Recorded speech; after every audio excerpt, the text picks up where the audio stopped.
El zarandeo es una acción que desde los tiempos bíblicos y en Chile todavía en algunos lugares rurales se practica, tenía una función bien específica, que era limpiar lo más posible el trigo, ¿sí? Pero que ahora vamos a descubrir que no es solo eso, sino que cuando uno va a la Biblia y estudia esto, va a poder entender lo que después el espíritu de profecía nos dice acerca de este tema. Y ahí yo voy a presentar cosas, pero no sé si se logra ver ahora, vamos a mirar. Y entonces ahí está una frase que no es exacta, pero que está parafraseada, que está tomada como de donde vamos a estudiar ahora. Entonces yo quiero hacer lo siguiente, ¿ya? Y escúchenme bien, hermanos, porque esto vamos a hacer y es lo que tampoco no voy a hacer, ¿ya? Primero, lo que voy a hacer es estudiar junto con ustedes. ¿A usted les gusta leer la Biblia, no? Acá está. ¿Tienen su Biblia por ahí? Esto es lo más importante. Más que cualquier cosa que yo les pueda mostrar, algunos monitos allí, arqueología y cosas así, es la Biblia la base para esto y la vamos a leer directamente, ¿sí? ¿Ahora sí? Ya, muchas gracias. Así que la Biblia es la base. Segundo, lo que vamos a hacer, hermanas y hermanos, es lo siguiente, y lo voy a leer después acá. Vamos a estudiar el concepto de zarandeo desde el origen del concepto. Tal como le pregunté a la hermana y a ustedes, que es algo que todavía conocen y se practica. Lo que vamos a hacer entonces es preguntarnos, ¿de dónde viene en la Biblia la idea del zarandeo? ¿Cuál es el origen? Porque hay un origen. Y entonces vamos a analizar el origen. Vamos a escarbar lo que más podamos en el libro de Amós, el capítulo 9, que es de donde viene el zarandeo. Allí viene. Ese es el origen. Pero el zarandeo es parte de todo un ciclo agrícola que comienza desde la misma siembra, el proceso de la siembra con las dos grandes lluvias, la temprana y la tardía, y para pasar por todo un proceso que va a llegar hasta la maduración de, ¿no es cierto?, el trigo, la avena, los productos de la tierra, para después ser cosechado y después más adelante en ese proceso viene el zarandeo. ¿Sí? O sea, el zarandeo es algo que está, digamos, muy claro en la Biblia. Ahora, déjenme decir algo y a ver si vamos ya mencionando algunas cosas. Acá dice, voy leyendo... Sí, yo haré que la casa de Israel sea zarandeada. El zarandeo es la profecía bíblica, ¿sí? Porque miren lo que vamos a hacer. Yo les voy leyendo igual para los que no tienen muy buena vista, ¿no? Dice acá, el tema del zarandeo es una enseñanza única en la teología adventista. ¿Escucharon bien? A mi conocimiento personal, y he estudiado bastante este tema, no hay ninguna otra iglesia o denominación cristiana que enseñe lo que nosotros enseñamos sobre el zarandeo. No hay nada más. Ni en Israel, yo tuve el privilegio, y les puedo hablar un poquito de eso, yo tuve el privilegio de vivir en Israel, allá, en Jerusalén, 9 meses. Y me dediqué en algunos momentos a ver algunas cosas que ellos utilizan hasta el día de hoy, a pesar de que la agricultura está muy avanzada, en el plano del trabajo de la tierra, en los museos, etcétera. Y es muy, muy bonito estudiar este tema porque es más profundo que el simple hecho del zarandeo. Entonces acá dice que es algo único de la teología adventista y básicamente consiste en esto. Voy a decir inmediatamente qué es el zarandeo en nuestra teología. Básicamente consiste en un juicio purificatorio, es un juicio purificatorio que Dios llevará a cabo entre nosotros, los adventistas, como un evento que tendrá lugar poco antes del cierre de la gracia, que es lo que decía el hermano allá, poco antes del cierre de la gracia, y que es provocado muy claramente en los escritos de la hermana White por el testimonio del testigo fiel y verdadero. Cuando yo digo testimonio fiel y verdadero, inmediatamente, ¿cuál es ese mensaje? ¿Ah? ¿En la Biblia? ¿Dónde está? ¿Cuál es el mensaje del testigo fiel y verdadero? Acá yo hago estas preguntas no para incomodarlo, sino para hacer como un repaso, como un profesor en el colegio, ¿no? ¿Dónde está ese texto? Apocalipsis 3, que es el mensaje a la iglesia de la Odisea. Hasta acá vamos bien, hermanas y hermanos, ¿no? Hagamos el tiro un repaso. Si acá uno tiene que ir, yo soy más dinámico porque como a esta hora tipo 12, 12 y media se me empiezan y el estómago empieza a sonar, ¿sí? Sí. Es que todavía me falta tengo 3 temas todavía para llegar a lo que dice usted.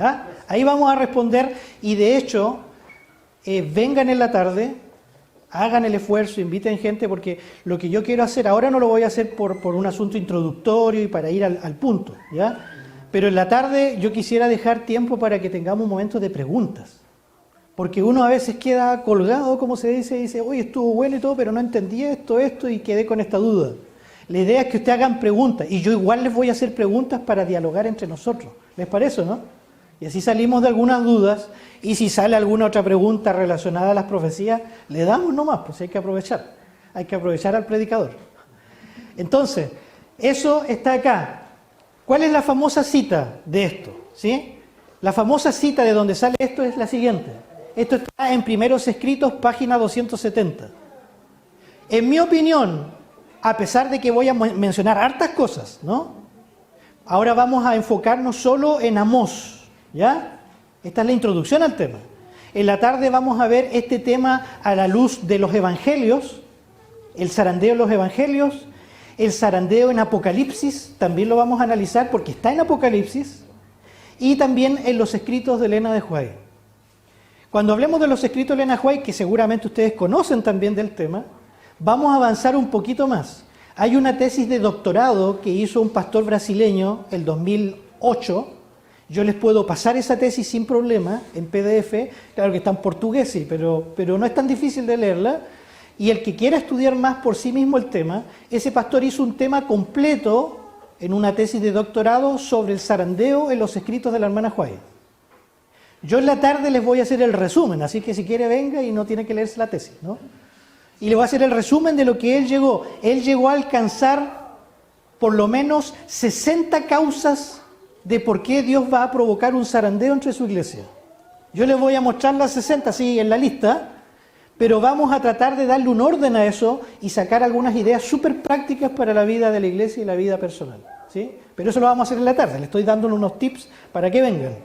Entonces, ¿qué dice esta famosa cita del Espíritu de Profecía? Dice así, la hermana White en una larga cita dice, pregunté cuál era el significado del zarandeo que yo había visto y se me mostró que lo motivaría el testimonio directo que exige el consejo que el testigo fiel dio a la iglesia de la Odisea. Este texto, y que me parece extraordinario, si nosotros le creemos al Espíritu de Profecía, te está hablando directamente que el mensaje a la iglesia de la Odisea tiene mucho que ver con el zarandeo. Pero tristemente, muchas veces no se estudia la iglesia de la Odisea con respecto al zarandeo. Se habla mucho de la tibieza, de yo te vomitaré de mi boca, arrepiéntete, etc. Yo estoy a la puerta y llamo, pero yo personalmente no he escuchado nunca un predicador que hable del zarandeo en la iglesia de la Odisea. Y si usted me dice, ¿usted de dónde sacó esa idea? La saqué de acá, del Espíritu de Profecía, porque ella está citando el zarandeo en ese contexto. Entonces, y después vamos a ver más detalle en el texto de Apocalipsis. Sigue diciendo el texto acá. Usted tiene puntero, ¿no? No, no tiene. Ahí está. Entonces sigue diciendo este texto. ¿Qué va a hacer esto? Moverá este consejo el corazón de quien lo reciba y le inducirá a exaltar el estandarte y a difundir la recta verdad. Tiene mucho que ver con la verdad presente. Algunos no soportarán este testimonio directo, sino que se levantarán contra él, y esto es lo que causará un zarandeo en el pueblo de Dios. Va a haber una división.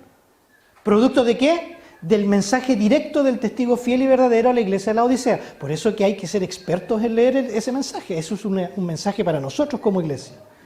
Termina diciendo el texto, vi que el testimonio del testigo fiel había sido escuchado tan solo a medias. El solemne testimonio del cual depende el destino de la iglesia se tuvo en poca estima, cuando no se lo menospreció por completo. Ese testimonio ha de mover profundo arrepentimiento. Todos los que lo reciban sinceramente lo obedecerán y quedarán purificados. ¿Qué es el propósito del zarandeo? Purificar, como decía usted, mi hermana, ¿sí? Limpiar. Entonces vamos a ver eso ahora, ¿ya? Avancemos. Entonces eso es lo que les voy a hablar más en detalle en la tarde. Ahí está la tapa de esta tesis doctoral. Yo coloqué 30 razones y después leyendo bien el tema y preparándome mejor para esto, encontré 60 causas de este autor. Es extraordinario. Y vamos a ver en detalle eso, pero en la tarde, ¿ya? En la tarde. Yo no voy a leer todo para no aburrirlos, pero solo quiero decir lo siguiente. Yo de repente toso porque yo salí del COVID. ¿Ah? Yo pasé una noche de Navidad y de Año Nuevo con COVID, así que ya estoy sano, no voy a contagiar a nadie por si acaso, ¿ya? Pero me quedó un poquitito de tos, ¿ya? Entonces acá lo que estoy diciendo es que hay que entender primero el ambiente histórico del libro de Amós. Ahora estamos yendo a Amós, así que si quiere vaya al libro de Amós. ¿Alguien puede, si fuera tan amable, hermana, hermano, alguien quisiera leerme lo que dice Amós 7:14? Si alguien lo tiene por allí. Entonces respondíamos, no soy profeta ni hijo de profeta, sino voyero y contador de cabra. ¿Qué dice el texto que era la profesión de Amós?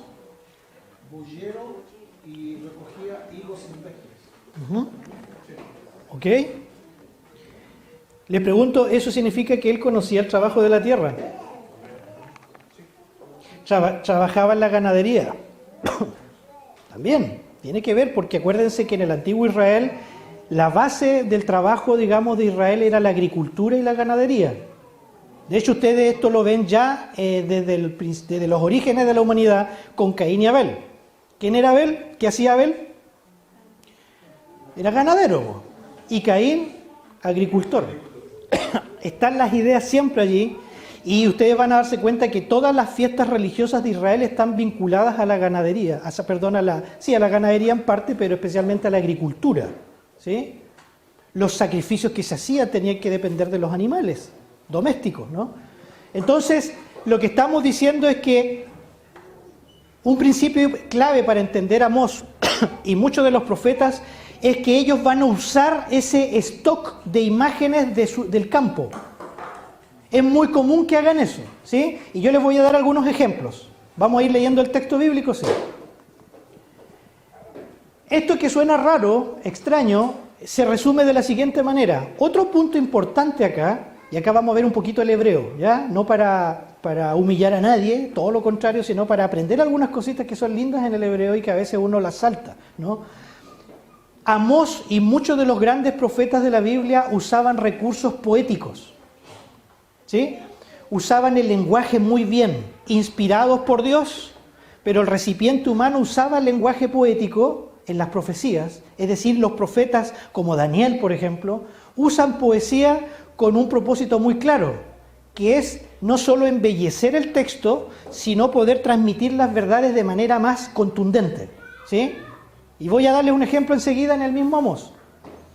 Por ejemplo, está lo que se llama la progresión literaria de Amós, que en pocas palabras significa que desde un punto comienza a progresar como si empezara a aumentar hacia arriba alguna idea clave.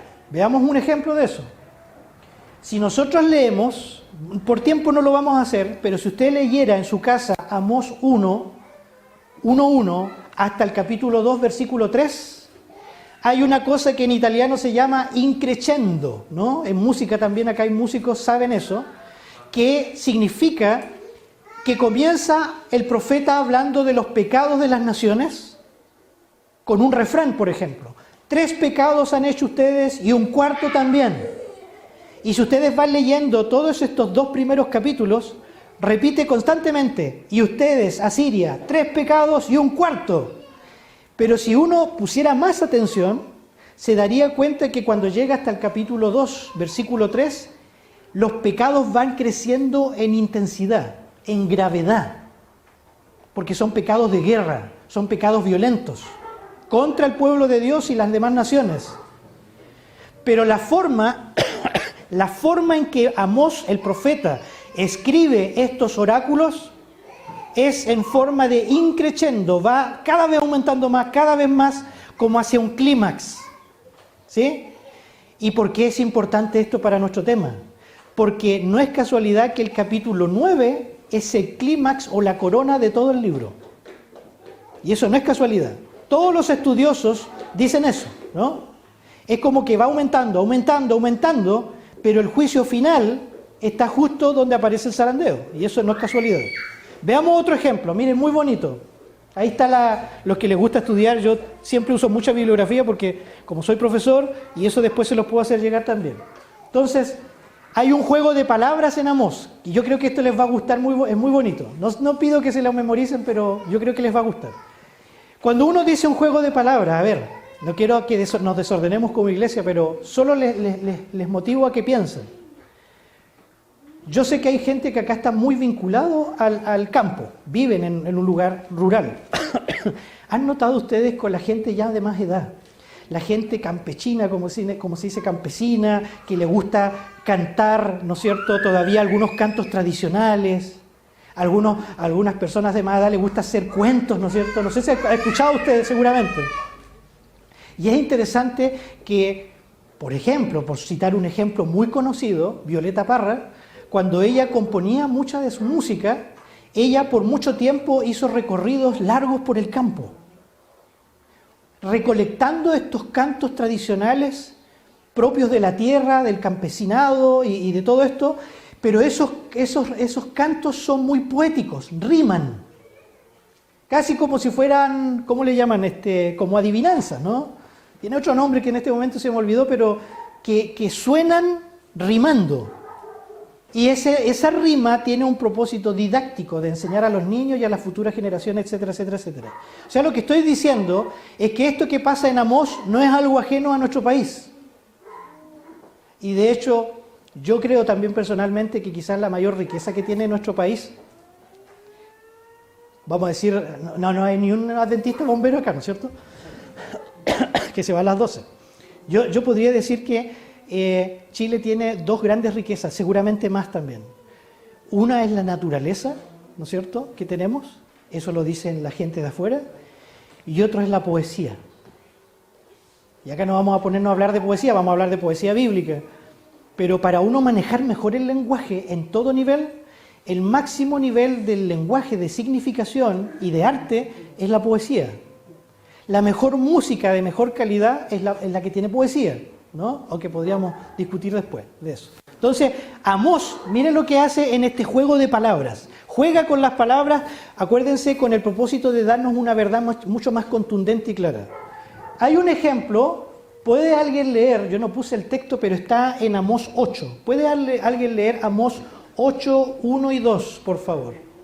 Miren este ejemplo, qué bonito, y vamos a verlo en el hebreo. ¿Qué dice Amós 8, 1 y 2?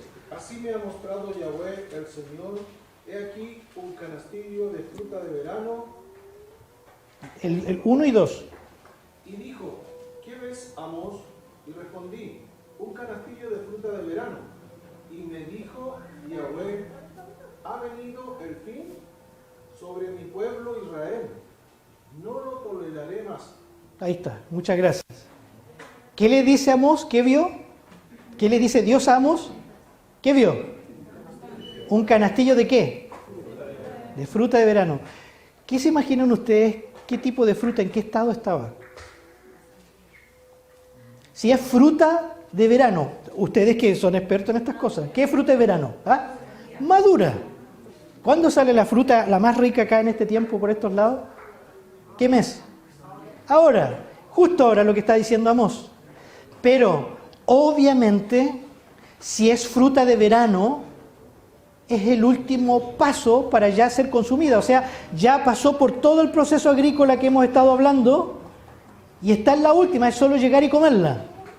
Y entonces, lo que hace Amós, usando las palabras, la palabra para canasta de verano, que está acá arriba, fruta de verano, en hebreo es kajitz, se pronuncia, kajitz, con TS final.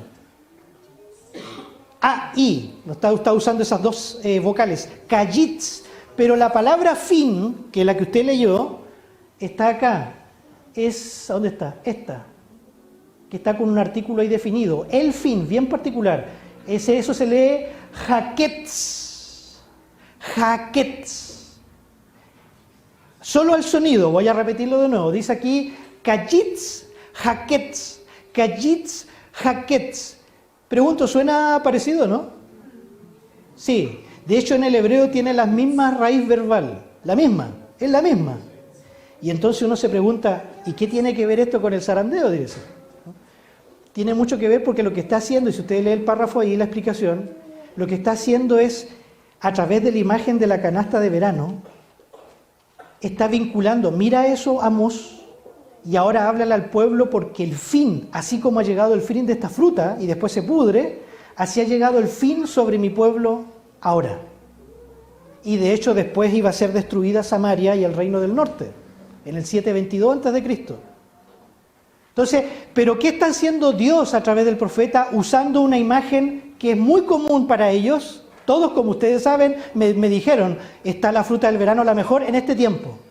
Bueno, imagínense que Amós le está mostrando Dios a Amós, y entonces para que Amós entienda mejor, dile al pueblo que así también ha llegado el fin, así como el proceso agrícola, ha llegado el fin, el juicio final sobre mi pueblo. ¿Se dan cuenta cómo es el arte literario de los profetas, cómo ellos van jugando con las palabras, pero siempre con imágenes que son comunes al pueblo? Dicho sea de paso, cuando veamos en la tarde este tema, vamos a ver cómo Jesús usaba las parábolas agrícolas. Vamos a ver todas las parábolas que tenía Jesús usando los productos de la tierra y que tienen mucho que ver con la transformación del carácter y con el juicio final. Las parábolas de Jesús, uno a veces dice, no, pero las parábolas de Jesús no hablan de profecía. Casi todas hablan de profecía, solo que a veces uno no pone ojo en eso, ¿no? Avancemos un poquito. Estoy consciente del tiempo, así que no me voy a alargar mucho para respetar el tiempo, ¿ya? Y entonces, resumen, ustedes pueden ir leyendo esto, llegamos a Amós 9, que es del texto donde aparece nuestro pasaje. Pero el texto, tengo que hacer algunas precisiones, porque esa es la palabra exégesis. ¿Usted ha escuchado esa palabra enredada, exégesis? Exégesis, ¿no? Se parece a la palabra hebrea que estaba mencionando antes. Exégesis. La palabra exégesis significa simplemente algo así, miren, es como si yo agarrara con mi mano una raíz que está ahí y cuando ha tratado de desmalezar, que a veces es jodido, es difícil, ¿no? Pero usted quiere desmalezar y cuando quiere asegurarse que de verdad no va a crecer, ¿qué hay que hacer? Si lo hace con la mano, sacar todo de raíz. Y ahí usted puede más o menos estar seguro que no va a volver a crecer, aunque a veces igual crece. Y saca de raíz. El sacar de raíz una planta, podríamos aplicarlo a la exégesis. La exégesis es sacar de raíz el significado de lo que dice la Biblia. Eso es exégesis. ¿Se entendió? Es sacar el sentido más profundo del texto que, hermanos, les digo yo, usted no necesita absolutamente nada de hebreo y griego para hacer eso. Yo hago acá esto para endulzar más la conversación, pero lo que usted necesita simplemente necesita silencio en las mañanas temprano, necesita concentración, es decir, apagar el celular y todas las cosas electrónicas que están alrededor de uno, y tercero, necesita paciencia para leer. Si uno hace estos tres elementos en su lectura de la Biblia cada mañana, y sobre todo lee lento y lee varias veces el pasaje, usted está haciendo exégesis. ¿Qué le parece? Está sacándole la raíz al texto bíblico. Entonces, el texto de Amós, a ver si alguien lo lee, puede leerse, por favor, Amós 9.1. Acá vamos a leer un par de textos y ya después vamos a hacer una conclusión. ¿Qué dice Amós 9.1? Solo el versículo 1. ¿Alguien lo puede leer, por favor? Vi al Señor que estaba sobre el altar y dijo, derriba el capitel y estremezcase las puertas y hazlo pedazos sobre la cabeza de todos, y al postrero de ellos mataré a espada. No habrá de ellos quien huya ni quien escape. Mire cómo termina, gracias hermana, cómo termina el texto, es terrible. No habrá quien escape ni huya. ¿A qué les suena esto? Usen una palabra. ¿Qué está diciendo Dios y advirtiéndole a su pueblo que ha llegado? Juicio. ¿Juicio investigador? No, es juicio punitivo, destructor. Y le dice a Amós, ustedes saben que el Señor muchas veces le pide cosas extrañas a los profetas para mostrar su sentir, Dios. ¿Qué le dice que haga Amós? Reléanlo, Amós 9.1. ¿Qué le pide? ¿Qué le está pidiendo? ¿Qué le dice?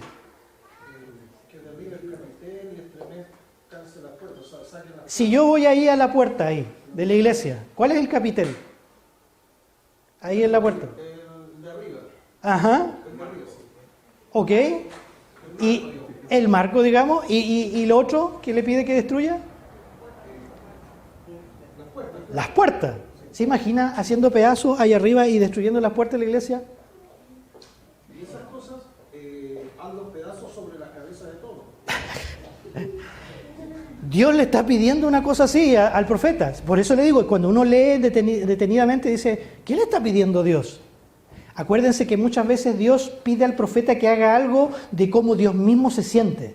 Y haz pedazos la entrada de la iglesia, del templo. Acá no nos dice qué templo, ¿ah? Porque acuérdense que Amós profetizaba en Samaria, la capital del reino del norte, por lo tanto no es el templo de Jerusalén. Y si no es el templo de Jerusalén, ¿qué templo era? Probablemente algún tipo de templo que había allí, pero quizás con características paganas. Porque acuérdense que, y ustedes si leyeran otros textos, vamos a leerlo en la tarde, cuando habla de la idolatría Amós, implícitamente sugiere que adentro se habían colocado estatuas de otros dioses, de Baal. Y ustedes saben eso, que después, ¿no es cierto?, es lo que condenan los profetas. Entonces le dice, destruyas pedazos la entrada y el capitel, y no va a huir nadie de aquí. O sea que la destrucción va a ser total. Es sombrío el panorama. Así empieza el capítulo 9 de Amós, donde vamos a llegar en algún momento al zarandeo. O sea, el contexto del capítulo es de un juicio terrible. Pero para que quede más claro, vamos a leer 2 o 3 versículos más y llegamos al texto. ¿Alguien podría, por favor, leer el versículo 2 y 3? Ahora, capítulo 9, versículo 2 y 3, por favor. ¿Lo tiene alguien? Aunque cavasen hasta el Seol, de allá los tomará mi mano, y aunque subiesen hasta el cielo, de allá los haré descender. Si se escondieren en la cumbre del Carmelo, allí los buscaré y los tomaré. Y aunque se escondieren de delante de mis ojos en lo profundo del mar, allí mandaré a la serpiente y los morderá. Otra vez, gracias hermana. Lo que está diciendo Dios es, no se va a escapar nadie. ¿Puede decirlo de una manera más potente que esta? Y este texto también está antes, en el capítulo 5, si no me equivoco, también dice lo mismo. Ya anticipando el 9, cuando le dice, ¿se acuerda ese famoso texto de Amós? Y si tú escapas y te metes a la cueva, te va a agarrar un oso. Pero si te escapas del oso y pones la mano, te va a agarrar la serpiente, ¿se acuerdan? Es la misma idea, que no va a escapar nadie del juicio. Y en este panorama sombrío, como digo, uno se pregunta entonces, ¿dónde está el concepto de esperanza, de salvación acá? ¿Quién puede leer ahora el capítulo 9, versículo 8 y 9? Acá está la clave de nuestro texto. Capítulo 8, Amós 9, versículo 8 y 9, si alguien lo puede leer. Ya. He aquí los ojos de Yahweh, el Señor, están contra el reino pecador. Y yo lo asolaré de la faz de la tierra, mas no destruiré del todo la casa de Jacob, dice Yahweh. ¿El 9 también? Sí. Porque aquí yo mandaré y haré que la casa de Israel sea zarandeada entre todas las naciones, como se zarandea el grano de una criba, y no cae un granito en la tierra.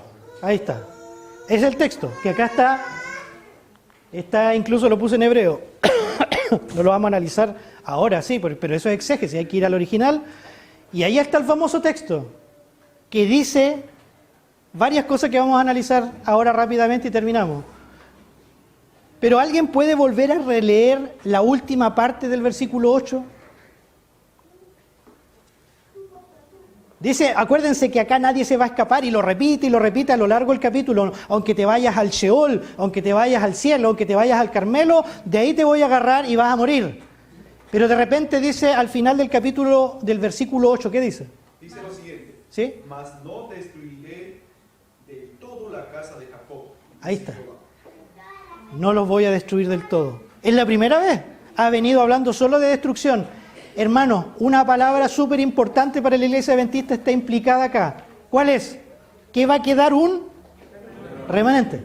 Ahí está la idea del remanente. porque es lo que queda, ¿no es cierto? Pero va a quedar un remanente, y eso es lo que va a ser zarandeado. ¿Está claro en el texto mismo? Pero a pesar de la destrucción, va a quedar un remanente de Jacob, de mi pueblo, y usa el concepto de Jacob. Toda la Biblia siempre, cada partícula de palabra es porque está diciéndonos algo. Y cuando habla de Jacob, también el libro de Amós habla del remanente de José, que es una expresión única en los profetas. Y siempre por referirse a la fidelidad del pacto de Dios en Génesis, pero también porque Jacob fue el inicio de cuando comenzó el pueblo de Israel. Y entonces voy a dejar, dice acá, a mi pueblo del pacto le voy a dejar un remanente. Y ese remanente lo voy a zarandear. Y ahí está el texto que estamos viendo. La gran pregunta es hasta esta altura, ¿y entonces qué significa lo que va a hacer Dios? Veamos, vamos a ir avanzando. Ahí está el texto, lo pueden releer. Veamos lo siguiente. Primero, este evento, y no se me enreden con las palabritas en hebreo, pero tiene que ver porque así está escrito en el original. Cuando dice, ¿cuál es la primera? A ver, vamos a verlo así. ¿Cuál es la primera frase del versículo? Dice, porque he aquí yo, perdón, no estoy usando el micrófono, he aquí yo mandaré y haré que la casa de Israel sea zarandeada. Entre las naciones, es decir, que las naciones, y allá estamos respondiendo en parte, no son zarandeadas, es Israel nomás. Y no es solo Israel nomás, sino que el remanente. Porque dice entre las naciones, no está haciendo una obra a las naciones en este texto, pero este texto que dice, ¿quién va a hacer esa obra? ¿Quién la hace? Dios. ¿Está claro ese punto? No la hace el liderazgo sacerdotal, no la hace un profeta, no la hace el mismo pueblo, es Dios. Y esto que parece obvio, no es tan obvio, porque es importante señalar, porque a veces nosotros, haciendo una aplicación práctica, a veces nosotros nos gusta o quisiéramos depurar la iglesia.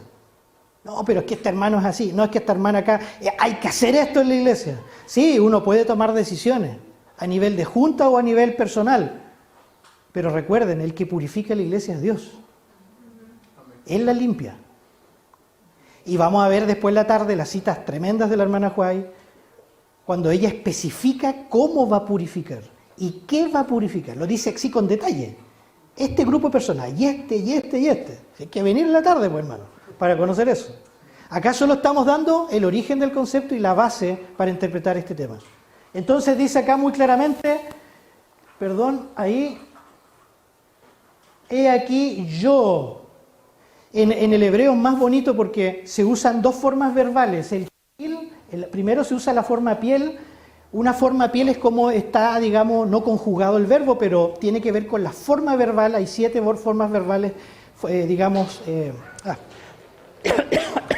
7 formas, digamos, en que se expresan los verbos. Y acá el piel significa algo que es intensivo, que es fuerte. Por ejemplo, yo no sé, yo estoy golpeando el púlpito así y es suave, ¿no? Pero en el piel sería pegarle fuerte al púlpito, ¿no? Entonces Dios está hablando, dice, yo voy a mandar, es una orden fuerte, y después cuando dice zarandear, se usa una forma jifil. Para zarandear, para el verbo zarandear, y el jifil tiene que ver con una forma intensiva, pero causativa, es decir, Dios provoca el zarandeo. Y uno dice, pero bueno, si lo acaba de repetir, es que el énfasis es que no quede alguna duda de quién es el único que zarandea, es Dios. Por eso está ese énfasis, ¿no? Entonces, dice acá, el Dios de Israel es quien toma la iniciativa de este zarandeo que vamos a ver que es escatológico, que es para el tiempo del fin también, ¿sí? Veamos otro punto, dice acá, número 2, según el lenguaje utilizado en el pasaje, el lenguaje utilizado en el pasaje, digo, es muy preciso, aunque no siempre los estudiosos o los eruditos lo advierten, y la imagen de Israel siendo zarandeada es única en toda la Biblia, lo que exige más que precaución al analizarla. Esta forma de que Dios diga, yo voy a zarandear al pueblo de Israel, al remanente, no se usa en ninguna otra parte de la Biblia. No aparece en ninguna otra parte. La idea de zarandear sí, no mucho, pero aparece. Y acá dice, en concreto el verbo hebreo para zarandear es un verbo común usado en todo el Antiguo Testamento. El verbo no es simplemente de zarandear con una criba, sino que el hecho de sacudir, porque esa es la idea, sacudir, tiene que ver, por ejemplo, con un terremoto. Ustedes saben que el libro de Amós abre diciendo: yo escribí este libro, la visión del Señor, en el terremoto, dice. Bueno, la palabra cuando se usa para temblar es la misma palabra para sacudir. Cuando alguien quiere sacudir a una persona, por ejemplo, o incluso fue sacudido en sus emociones, porque estaba algo violento, vio la guerra, se usa el verbo sacudir, el mismo. Pero la única vez en toda la Biblia que se usa para Dios zarandear, sacudiendo a su pueblo, es acá. Por eso que esto hay que ponerle énfasis, y yo quiero que pongan atención, porque en la arqueología se ha descubierto muchas cosas, pero si uno quisiera iluminar un poquito este texto, podría ir a este calendario que se descubrió, ¿no es cierto?, hace un buen tiempo, que es el calendario, se le llama Geser, por el lugar geográfico donde se descubrió en Israel, que es de nada más ni nada menos del siglo X a.C. ¿Sí? Del siglo X a.C., o sea, es antiguo. Y este calendario, yo solo se los muestro nomás, trae todo lo que es el orden de cada proceso agrícola. Es único, está fuera de la Biblia, pero cuando uno lo compara con la Biblia, calzan perfectamente. Es extraordinario, ¿no? No lo vamos a leer ahora por tiempo, y ahí te va dando los tiempos. Cada 2 meses, generalmente un mes, se van haciendo una cantidad de cosas, ¿no? Pero lo que sí es importante es lo siguiente.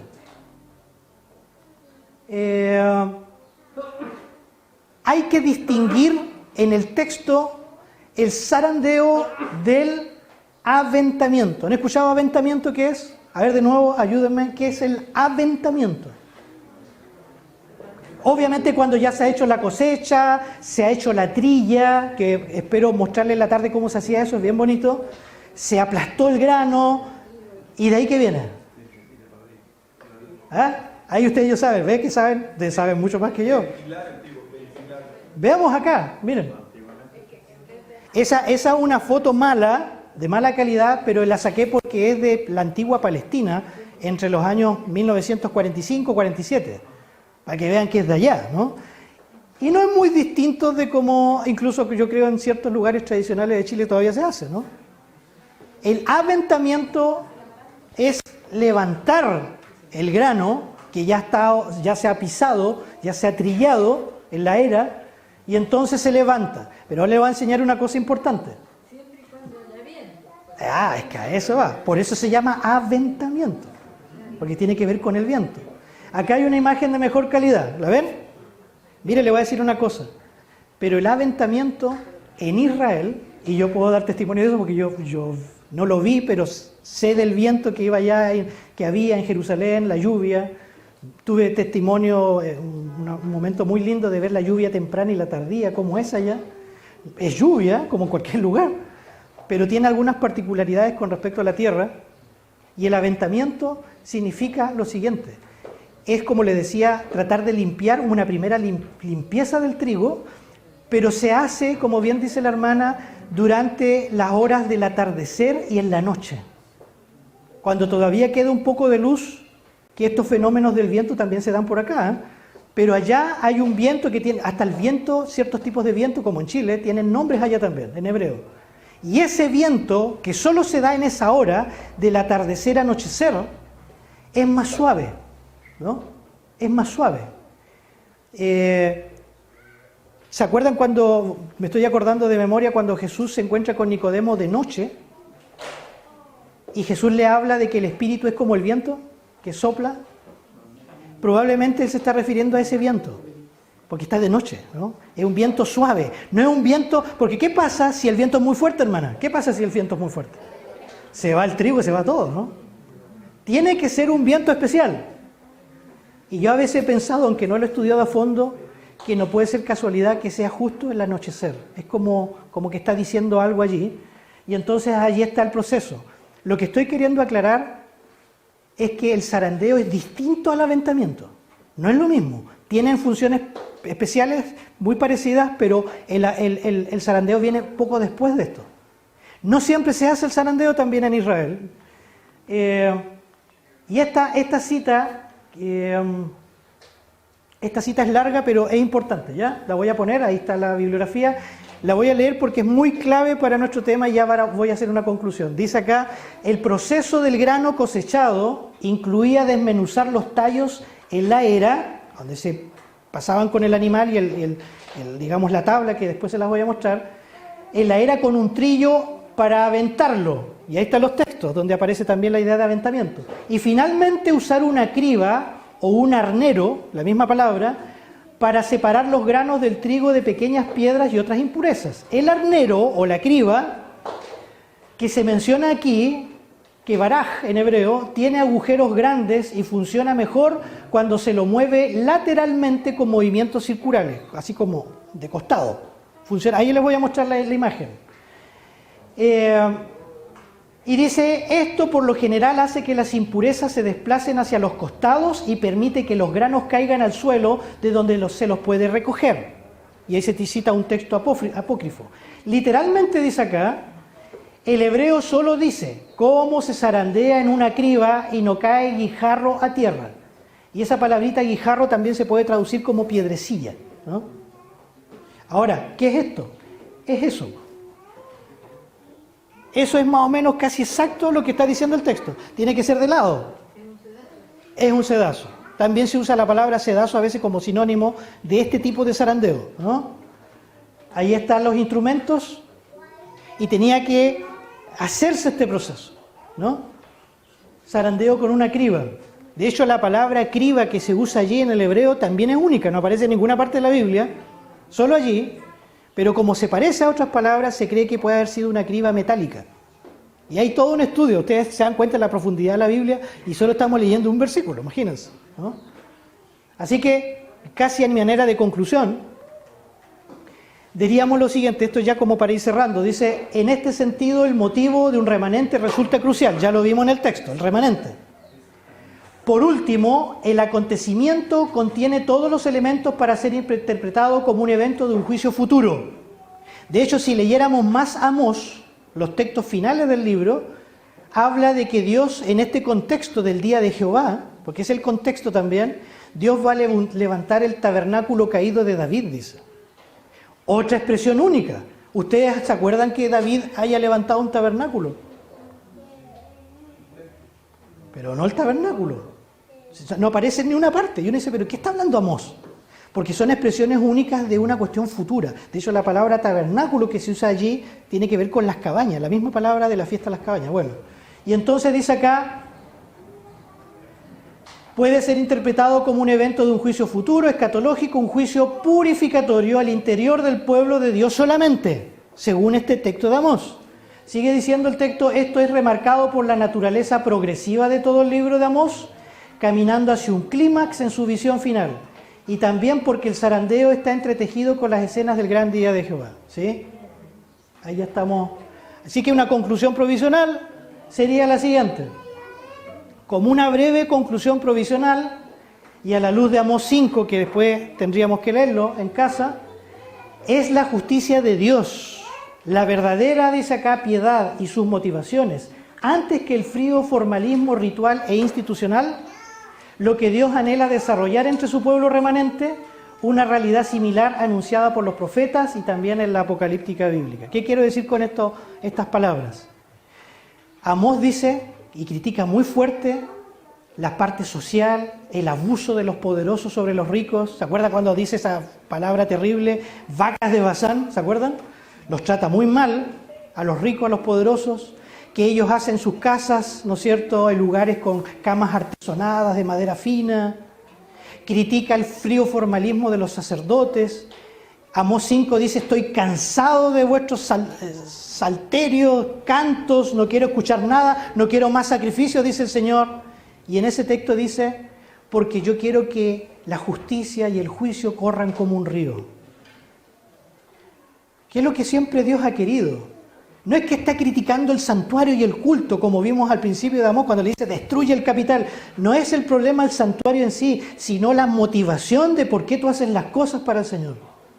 Y entonces, en conclusión, la idea que presenta el libro de Amós con respecto al zarandeo tiene que ver con que Dios necesita limpiar a su pueblo, especialmente de todos estos pecados que llevaron a la destrucción del pueblo de Israel, pero que en la tarde, Dios mediante, vamos a ver que la hermana Huay y el Nuevo Testamento, por supuesto, aplican en forma más detallada con pecados específicos, pero sobre todo con la esperanza de salvación que siempre está en la Biblia.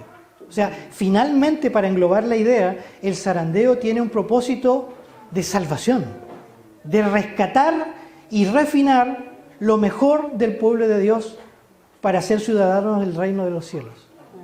Así que, hermanas y hermanos, yo deseo que Dios les bendiga, que tengan una hermosa mañana de día sábado, un buen almuerzo, y vengan en la tarde, porque ahí se viene algo bien interesante y bueno, y vamos a poder conversar, hacer preguntas y poder discutir más entre nosotros. ¿Ya? Que Dios les bendiga.